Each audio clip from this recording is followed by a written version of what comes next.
नमस्कार दोस्तों, मैं हूं परविंदर।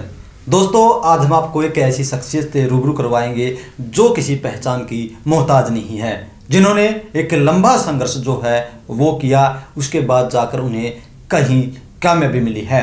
जी हाँ, हम बात कर रहे हैं स्वदेश कबीर की, जो कि डीएससी महापंचायत हरियाणा के अध्यक्ष हैं। वो हमारे साथ आज स्टूडियो में मौजूद हैं। स्वदेश जी, सबसे पहले आपका कार्यक्रम में स्वागत है।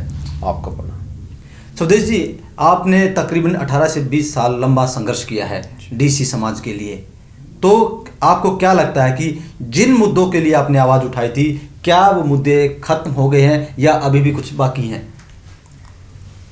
देखिए, सबसे बड़ी बात यह है कि जब से देश स्वतंत्र हुआ, स्वतंत्रता प्राप्ति के पश्चात देश का प्रारूप कैसा हो, देश का विकास कैसे हो, देश चले कैसे, इन सभी विषयों पर बहुत बड़े विद्वानों ने बैठ कर के प्लानिंग कमीशन के माध्यम से चिंतन, अध्ययन, मनन और विश्लेषण किया था।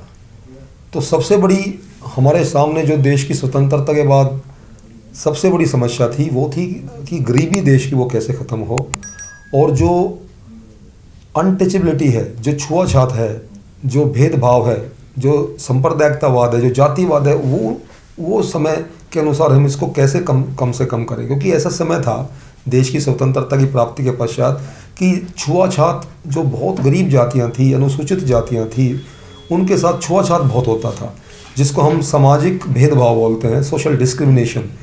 तो देश की स्वतंत्रता के बाद देश का संविधान बना। बाबा साहब डॉक्टर भीमराव अम्बेडकर जी ने संविधान बनाया, संविधान सभा पूरी मिलकर के, और उन्होंने जो बहुत वंचित लोग थे, जिनको हम दलित लोग बोलते हैं, जिनको जोड़ों से पानी लेने की भी इजाज़त नहीं थी, जिस जोड़ से भेड़, बकरियां, गाय, भैंस पानी पी सकती थी, लेकिन वो लोग छुआछात के चलते पानी नहीं ले सकते थे, कपड़े पहनने का अधिकार नहीं था, अपनी बात को रखने का अधिकार नहीं था। तो उस समय में बाबा साहब डॉक्टर भीमराव अम्बेडकर ने और पूरे संविधान सभा के लोगों ने जब हमारे देश के संविधान को फ्रेम किया, तो उसमें आरक्षण का प्रावधान किया था कि आरक्षण का प्रावधान करके हम जो वंचित जातियाँ हैं, अति दलित जातियाँ, उनको भी मुख्य धारा में जोड़ने का काम करेंगे। तो देश की संविधान में 20% आरक्षण अनुसूचित जातियों के लिए रखा गया था। उसके बाद फिर पिछड़ी जातियों ने भी आवाज़ें उठाई, उन लोगों को भी फिर आरक्षण का लाभ दिया गया, और चलते चलते आरक्षण का लाभ लेके बहुत जातियाँ हैं जो सर्वगुण संपन्न हो गई, बहुत ज़्यादा तरक्की भी कर गई, खुशहाल भी हो गई। लेकिन कुछ जातियाँ ऐसी थी जो पिछड़ी रही। तो 70 के दशक में लोग आवाज़ उठाते रहे कि हम पिछड़ गए, हमें आरक्षण का लाभ नहीं मिल रहा। तो बेसिकली हम हरियाणा की बात करें तो हरियाणा में 1993 में एक गुरनाम सिंह कमीशन बना था, क्योंकि मुख्य रूप से धानक, वाल्मीकि, खटीक, सांसी, ओड, बाजीगर, डूम, ढेया, सिंह, कारसी, ग्रिगर, बावरिया, पेरने, ये जातियां हैं, ये पिछड़ रही थी, इनको आरक्षण का लाभ नहीं मिल रहा था। तो इनके छोटे छोटे नेताओं ने आवाज़ उठाई और उस समय तत्कालीन मुख्यमंत्री चौधरी भजन लाल जी को कहा कि हमें आरक्षण का लाभ नहीं मिल रहा। तो भजन लाल जी ने 1993 में जस्टिस गुरनाम सिंह कमीशन बनाया था। Justice Gurnam Singh Punjab and Haryana high court के जस्टिस थे, 3-4 IAS ऑफिसर उनके साथ बैठे।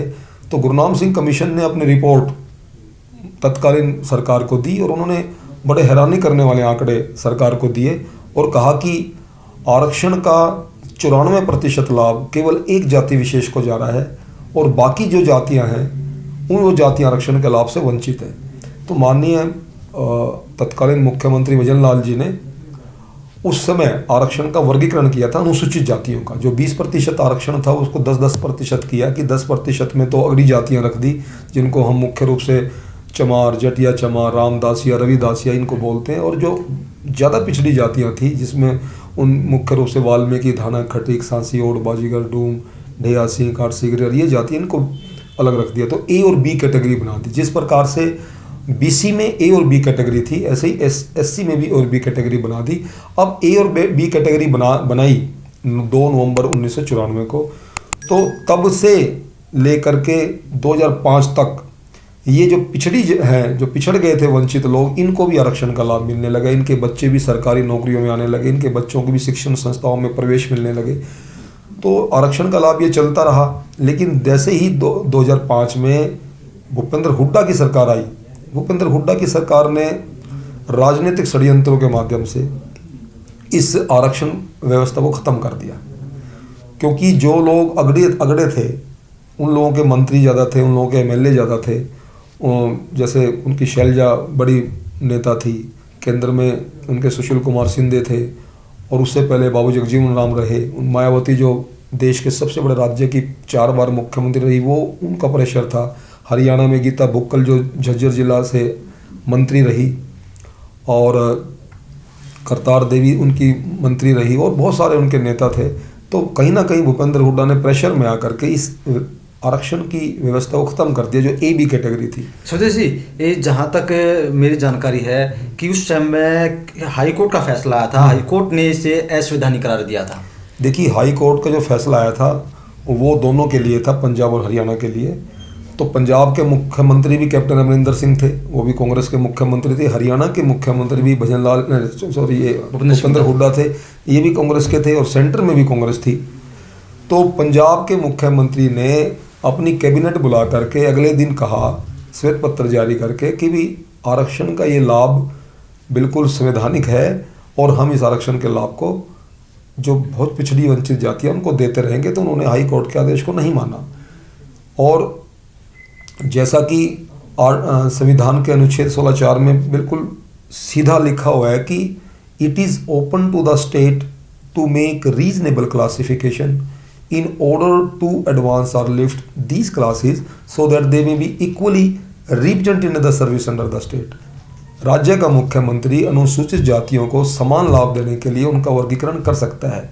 तो जब पंजाब के मुख्यमंत्री ने बात नहीं मानी, तो हरियाणा के मुख्यमंत्री को भी नहीं माननी चाहिए थी। विषय तो एक ही था। तो कहीं ना कहीं इसलिए मैंने कहा कि राजनीतिक प्रेशर में आकर के भूपेंद्र हुड्डा ने इसको समाप्त किया। करने की आवश्यकता नहीं थी। भूपेंद्र हुड्डा चाहते तो सुप्रीम कोर्ट जा सकते थे, या बड़ी बेंच में इस मामले को रखवा सकते थे, या स्वतः संज्ञान लेकर के पंजाब के मुख्यमंत्री कैप्टन अमरिंदर सिंह की तरह ही वो भी इसको विधानसभा में ला सकते थे। लेकिन उन्होंने, क्योंकि उस समय वंचित जातियों की कोई ताकत नहीं थी, उनका कोई एमएलए नहीं था, उनके कोई मंत्री नहीं थे, तो ये भेदभाव हुआ। और भूपेंद्र हुड्डा ने ऐसा भेदभाव किया तो भूपेंद्र हुड्डा को मुँह की खानी पड़ी। आज भूपेंद्र हुड्डा सत्ता से बाहर है 15 साल से। उसके बाद आगे भी भूपेंद्र हुड्डा बाहर रहेंगे, क्योंकि इतनी बड़ी व्यवस्था थी जिसको ख़त्म किया गया। अब आपकी बात मैं बड़ी करता हूँ। अब चूंकि 1 अगस्त 2024 को माननीय उच्चतम न्यायालय का निर्णय आया है, 7 जजेस बेंच का, जो कॉन्स्टिट्यूशनल बेंच जिसको बोलते हैं, जिसकी अध्यक्षता स्वतः हमारे मुख्य न्यायाधीश DY चंद्रचूड़ ने की थी। और 6 जजों के फैसले ने ये माना कि आज के परिवेश में अनुसूचित जातियों के आरक्षण का वर्गीकरण बहुत जरूरी है, ताकि अति दलित जातियों को भी, अंतिम छोर पे बैठे व्यक्ति को भी आरक्षण का लाभ मिले, और वो भी ये महसूस करे कि मैं भी देश का नागरिक हूँ।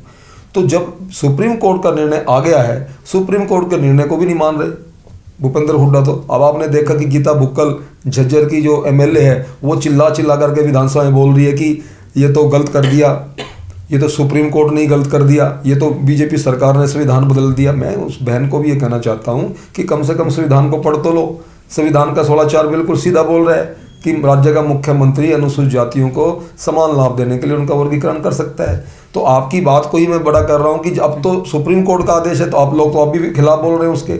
तो ये व्यवस्था जो है, इस लंबी लड़ाई हमने लड़ी, सड़क से संसद की लड़ाई लड़ी, धरना, जुलूस, प्रदर्शन, आमरण अनशन, पद यात्राएँ, जेल यात्राएँ। मैं भी लंबे समय तक जेलों में रहा हूँ, 4 जेलें हरियाणा की काटी हैं, 6 साल जेलों में बिता दिए। बहुत सारी कई बार भूख हड़ताल भी की। रोहतक में बहुत बड़ी भूख हड़ताल हमने की भूपेंद्र हुड्डा के टाइम में। 1 लाख लोग सड़कों पे आए। भूपेंद्र हुड्डा ने आरक्षण का लाभ देने की तो दूर की बात है, निहत्थे लोगों पर लाठियां और गोलियां चलवा करके हजारों लोगों को अपाहिज कर दिया, सैकड़ों लोगों के हाथ पैर तोड़ करके। हाँ, क्या हम ये मान सकते हैं कि 2006 में जब DSC को खत्म किया गया, आरक्षण को खत्म किया गया, तो इतनी लेट जो है आप लोगों को अब लाभ मिल रहा है, तो क्या इसके पीछे भूपेंद्र सिंह हुड्डा का बड़ा हाथ रहा है? देखिए, इस लड़ाई को लगातार हमने लड़ा। DSC समाज धीरे धीरे मजबूत होता गया। जो बहुत वंचित लोग थे, वाल्मीकि, धाना, खटीक, सांसी, ओड, बाजीगर, ये वंचित लोग थे, ये जुड़े, धीरे धीरे मजबूती आई, इकट्ठे होने लगे। जब इकट्ठे होने लगे तो भारतीय जनता पार्टी के नेताओं ने हमसे संपर्क किया। उन्होंने कहा कि यदि आप ये DSC समाज यदि हमें लाभ दे, हमारी सरकार बनवाने में हमारी मदद करे, तो हम आपका आरक्षण का वर्गीकरण व्यवस्था जो टूटी हुई है उसको पुनः स्थापित करेंगे। तो हमने 2014 में माननीय प्रधानमंत्री जी को समर्थन पत्र सौंपा था रोहतक में रैली करके, और माननीय प्रधानमंत्री जी ने, बीजेपी ने अपने घोषणा पत्र में हमसे वादा किया था कि भारतीय जनता पार्टी अंत्योदय सिद्धांत में विश्वास करती है, अतः अनुसूचित जातियों में जो जातियां आरक्षण के लाभ से पिछड़ गई हैं उनको आरक्षण का लाभ हम देंगे। तो हम भारतीय जनता पार्टी को हमने पूर्ण बहुमत की सरकार बनाया, और जैसे ही मनोहर खट्टर जी मुख्यमंत्री बने हरियाणा के, तो 2020 में उन्होंने संत कबीर जयंती पर शिक्षा में आरक्षण की वर्गीकरण को लागू किया ताकि इनके बच्चे पढ़े और सरकारी नौकरियों में लगे। तब तक तो सुप्रीम कोर्ट का निर्णय भी नहीं आया था जी, अपने ही संज्ञान लें, क्योंकि मुख्यमंत्री की शक्तियां हैं, वो कर सकते हैं। और जैसे ही नायब सिंह सैनी अब मुख्यमंत्री आए, 54-55 दिन के कार्यकाल में उन्होंने बहुत बड़े बड़े काम किए, और एक ऐसा व्यक्ति, एक ऐसा विचारों का धनी, एक ऐसा अपने कथनी का धनी, ये ऐसा मुख्यमंत्री तो हमने देखा नहीं। बहुत मुख्यमंत्री देखे हैं, इतना सौम्य, इतना सरल, और अपने जो बात बोल दी वो पूरा किया। और ये चुनाव से पहले हमसे वादा किया था नायब सिंह सैनी जी ने कि आपके आरक्षण का वर्गीकरण पहली कलम से ही करूंगा, आप मुझे शक्ति दें, ताकत दें। 22 सितंबर को हमने जींद में बहुत बड़ी रैली, विशाल रैली करके और भारतीय जनता पार्टी को समर्थन दिया, और उसी रैली में हमने एक पैर पे खड़ा होकर के ये कहा था कि एक एक वोट डीएससी समाज भारतीय जनता पार्टी को देगा। जबकि आप देख रहे थे हवाएं हर जगह कांग्रेस की चल रही थी, कांग्रेस के लोग थकते नहीं थे, गुणगान करते हमारी 60 सीटें आएंगी, 65 सीटें आएंगी। तो डीएससी समाज ने जो पश्चिम की हवा चल रही थी उसको पूर्व की हवा कर दिया, और आज मुख्यमंत्री जी मान रहे हैं कि अगर मेरी सरकार बनी है तो वो डीएससी समाज की वजह से बनी है। 35 लाख की जनसंख्या हमारी है, एक एक वोट हमने भारतीय जनता पार्टी को दिया। स्वदेश जी, लेकिन कुछ लोग आप लोगों पर आरोप लगा रहे हैं कि आप लोगों ने ऐसी समाज को तोड़ने का काम किया है, आपने ऐसी समाज को 2 भागों में बांट दिया, जबकि समाज एकजुट होना चाहिए था। देखिए, हमारे देश की संस्कृति, परंपरा, इतिहास, सभ्यता, संस्कार बड़े स्वर्णिम रहे हैं, और अगर एक परिवार में यदि 5 भाई हैं, एक परिवार में यदि 5 भाई हैं, तो वो 5 भाई कितने दिन इकट्ठे रहेंगे? बड़े होंगे, उनकी शादियां होंगी, उनके बच्चे होंगे, वो भी अलग अलग होते हैं। तो देश की तरक्की और खुशहाली के लिए, देश को ज़्यादा संपन्न बनाने के लिए, अब जैसे आप देख रहे हैं कि बड़े बड़े जो स्टेट हैं, राज्य हैं, उनको भी तोड़ करके छोटे 2-2, 3-3 भागों में बांटा जा रहा है ताकि ज़्यादा तरक्की हो, खुशहाली हो। तो ये बांटने की बात जो ना, ये सरासर गलत है, निराधार है। बटा नहीं है एससी समाज एक है, एक ही खड़ा है, एक जगह खड़ा है। जब एससी समाज पे कुठाराघात होने की बात आती है तो हम सब एक हैं। आपने देखा 2 अप्रैल को हमने बहुत बड़ा पूरा देश हमने बंद कर दिया था पूरे एससी समाज ने मिलकर। लेकिन जब परिवार की तरह अपने अधिकारों की बात आती है तो जो छोटा भाई है वही अधिकार मांगता है बड़े भाई की तरह। तो इसमें कोई बटने की बात नहीं है, उनका अधिकार उनको मिल रहा है और हमारा अधिकार हमारे को मिल रहा है। और ये बात बिल्कुल यहाँ पे प्रमाणिक होती है कि जिसकी जितनी संख्या भारी उसकी उतनी हिस्सेदारी। हमारी संख्या के हिसाब से हमें मिल रहा है, उनकी संख्या के हिसाब से उनको मिल रहा है। तो इसमें कोई बंटवारे वाली बात नहीं है।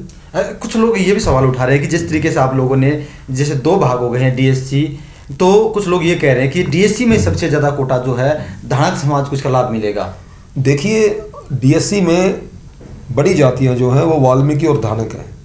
वाल्मीकि और धानक की संख्या लगभग 85% है डीएससी में। तो 85% लोग जो हैं उनको 85% के हिसाब से ही लाभ मिल रहा है। बाकी जो और छोटी जातियाँ हैं वो हमारे भाई हैं। और हमने एक ऐसा समीकरण तैयार किया है कि पहले हम अपने छोटी जातियाँ जो हमारी हैं, जैसे मुख्य रूप से खटीक है, सांसी है, बावरिया है, ओढ़ है, सिंगी काट है, सिकलीगर है, पेरना है, स्पेरा, ये जातियां जो हैं छोटी मात्रा में हैं। हम उन जातियों को सबसे पहले अब आगे लेके आ रहे हैं और हमने जितने भी हमारे जैसे डूम ढेया जातियां हैं उनको भी हम आगे लेके आ रहे हैं। और सबसे पहले उनका उत्थान हो और फिर हमारा उत्थान हो, ऐसी प्रावधान हम करते जा रहे हैं। कहीं ऐसा तो नहीं कि स्वदेश जी अपनी राजनीतिक रोटियां सेकने के लिए इस मामले को ज़्यादा तूल दे रहे थे, लगातार खींच रहे थे? देखिए, हमारी क्या राजनीतिक रोटियां हैं। हमने तो 18 साल की तपस्या की है, 18 साल जीवन के खपा दिए, पूरी जवानी हमने खपा दी। हमने तो महापंचायतों में वादा किया था, वचन दिया था समाज को भी, जब तक आपका अधिकार आपको नहीं दिला लेंगे हम शादी नहीं करेंगे। तो हम तो आज तक 18 साल से शादी नहीं की। जब तक आपका अधिकार आपको नहीं दिला लेंगे, अन्न नहीं ग्रहण करेंगे, हम तो अन्न नहीं खाए लंबे समय तक। और ये प्रण भी किया था जब तक आरक्षण का वर्गीकरण नहीं करा लेंगे आप तो हम किसी राजनीतिक पार्टी में भी नहीं जाएंगे। हमने ना तो कोई पार्टी ज्वाइन की, हमने अपनी राजनीति तो वो करेगा जो राजनीतिक आदमी होगा। हम तो सामाजिक व्यवस्थाओं में चला करके सामाजिक संघर्ष किए हमने, तो राजनीतिक लड़ाइयाँ लड़ी हैं। हम तो कांग्रेस से भी लड़े 10 साल, फिर बीजेपी से भी लड़े। क्या अब आप कोई पार्टी ज्वाइन करेंगे? देखिए, हमारे मुख्यमंत्री ने, नायब सिंह सैनी ने हमें इतनी बड़ी सौगात दी है। पूरा डीएससी समाज, 35 लाख संख्या का डीएससी समाज आज गदगद है, गौरवान्वित है। और आज जो हमारे बच्चों का निवाला हमसे छिन गया था वो हमारे को मिलेगा। तो अब तो एक ही विषय है, अब तो हम भारतीय जनता पार्टी के हो ही गए। हमने तो अभी 24 को हमारी रैली थी बहुत बड़ी, आपने देखा, और जींद में हमारी रैली थी, डीएससी समाज की लाखों लोग जुड़े थे। और मंच पे हमने बोल दिया कि मुख्यमंत्री जी आज से हम आपके हो गए और आप हमारे हो गए।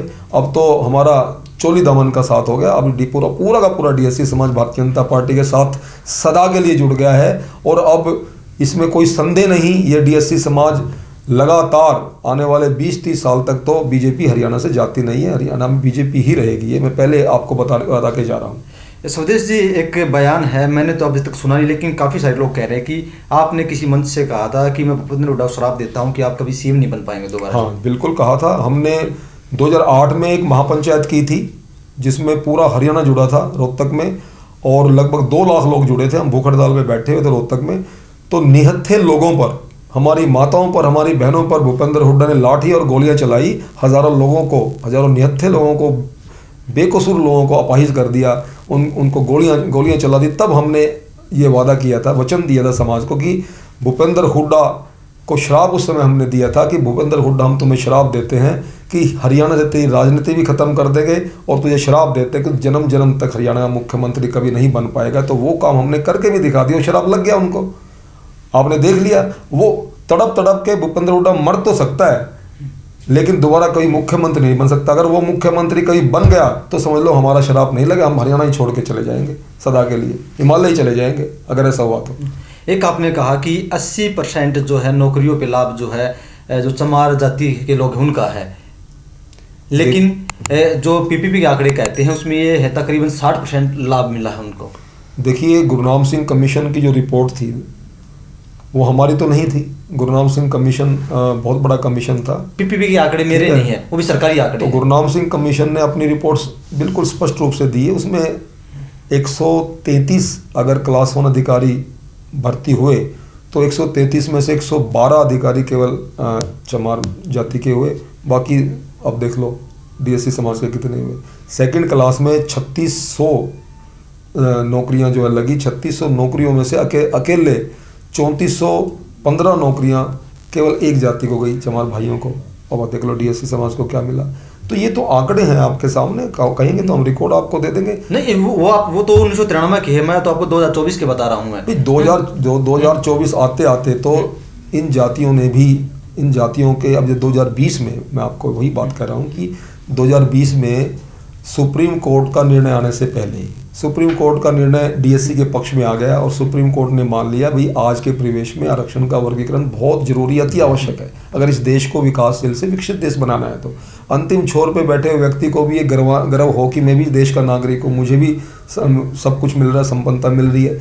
तो जब 2020 में तत्कालीन मुख्यमंत्री मनोहर लाल जी ने 2020 में शिक्षा में आरक्षण का वर्गीकरण किया था, तब तक तो सुप्रीम कोर्ट का निर्णय भी नहीं आया था। तो शिक्षा का आरक्षण का वर्गीकरण किया तो ये इन जातियों, डीएससी समाज के बच्चे शिक्षण संस्थाओं में प्रवेश ले गए, बहुत सारे हजारों की संख्या में। तो वो बच्चे आगे आने लगे, तो अब धीरे धीरे वो बढ़ने लगे, वो भी नौकरियां लगने लगे। स्वदेश जी, अब आप लोगों का अगला कदम क्या होगा, आप आगे क्या करेंगे? देखिए, पहला कदम तो हमारा यही है कि हम माननीय अपने मुख्यमंत्री जी का, जो बहुत ही सज्जन और बहुत अपने कथनी और करनी में अंतर नहीं रखते हैं, जो कहा पहली कलम से ही 17 तारीख को शपथ ली और 18 तारीख को ही मुख्यमंत्री बनते ही पहली कलम से उन्होंने डीएससी बहाल कर दिया। ये सबसे बड़ी बात है। ये 35 लाख लोगों का भला उन्होंने एक ही कलम से कर दिया। और मैं तो हैरान हूँ कि चुनाव से पहले ही उन्होंने प्रेस कॉन्फ्रेंस करके और हमसे वादा किया था कि भाई मैं आपसे वादा करता हूँ कि पहली कलम से ही आपका डीएससी बहाल कर दूंगा। उन्होंने तो कभी परवाह नहीं की किसी चीज़ की। उन्होंने अपना राजनीतिक घाटा भी नहीं देखा कि जो दूसरे लोग हैं और वो मजबूत स्थिति में हैं और बहुत ताकतवर लोग हैं, उनको देखा ही नहीं। कि ये लोग मुझे वोट नहीं करेंगे तो सरकार कैसे बनेगी। लेकिन उन्होंने डीएससी पे अपना विश्वास जताया और डीएससी को पहली कलम से बहाल कर दिया। और अब बात ये आती है कि राजनीतिक प्रवेश क्या हो। राजनीतिक प्रवेश में तो जैसा मांग की बात है तो हम मुख्यमंत्री के साथ कंधे से कंधा मिला के चलेंगे और उनके साथ खड़े हैं। और ऐसे सज्जन व्यक्ति तो मैंने तो बहुत सारे मुख्यमंत्री देखे, ऐसा मुख्यमंत्री मुझे नहीं लगता कि कोई दूसरा आ सकता है। अब आप देखें जा करके चंडीगढ़ में उनके कबीर कुटीर में लाइन लगी हुई है लोगों की, और वो कहते हैं कि ये कबीर कुटीर जो है ये मुख्यमंत्री निवास आप सबका है, मेरा नहीं है, मैं तो आपका सेवक हूँ, मैं तो आपका चौकीदार हूँ। वो इस प्रकार की भाषा जो मुख्यमंत्री बोले तो वो वास्तव में वही है जनता का नेता कहलाने लायक। तो क्योंकि मुख्यमंत्री का काम होता है कि कल्याणकारी काम करे, और आपने पिछले टाइम में देख लिया सिर्फ 54-55 दिन के अपने मुख्यमंत्री काल में उन्होंने इतने काम कर दिए कि लोग हैरान हो गए कि ये मुख्यमंत्री अलग ही निराले किस्म का आया है। तो अब ये मुख्यमंत्री ऐसे काम करेंगे, इन 5 सालों में ऐसे काम कर देंगे, आपके पास किसी दूसरी पार्टी के पास कोई मुद्दा ही नहीं होगा बोलने के लिए। वो अपना एक दूसरे का सर फोड़ेंगे कि अब क्या करें, कोई मुद्दा नहीं है। तो आने वाले 20-30 साल तक तो नायब सिंह सैनी जाते नहीं मुख्यमंत्री रहेंगे, ये हम दावे के साथ कहते हैं। आपसे स्वदेश जी, मैं आपसे एक अंतिम सवाल करना चाहूँगा कि जैसे आप अपने नाम के पीछे स्वदेश कबीर लिखते हैं, कुछ लोग कहते हैं कि आप किराड़ हैं, तो ये मामला क्या है, इस कन्फ्यूजन को दूर कीजिए थोड़ा। देखिए, मेरा जन्म एक किराड़ परिवार में हुआ है, लेकिन जैसे जैसे समाज के लोगों ने हमारा सम्मान किया, हमने ये लड़ाइयाँ लड़ी, तो मुख्य तौर पे भिवानी में महापंचायत हुई थी, और भिवानी की महापंचायत में भिवानी के लोगों ने मुझे कबीर रतन के नाम से सम्मानित किया था। क्योंकि लड़ाई लंबी लड़ी, जेल यात्राएं बहुत हुई, पद यात्राएं बहुत हुई, आमरण अनशन हुए, तो भिवानी के लोगों ने, पूरे डीएससी समाज ने मुझे कबीर रतन से सम्मानित किया था। तो उस दिन के बाद मैंने अपने नाम के आगे स्वदेश कबीर लगाना शुरू कर दिया। तो ये इसका पीछे लॉजिक है, और आज पूरा हरियाणा का डीएससी समाज मुझे कबीर बोलता है।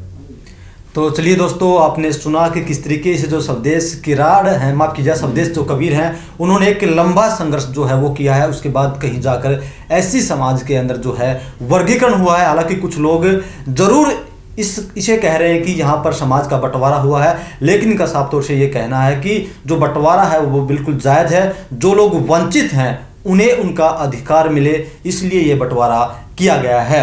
स्वदेश जी, हमसे बातचीत करने के लिए आपका बहुत बहुत धन्यवाद। आपका बहुत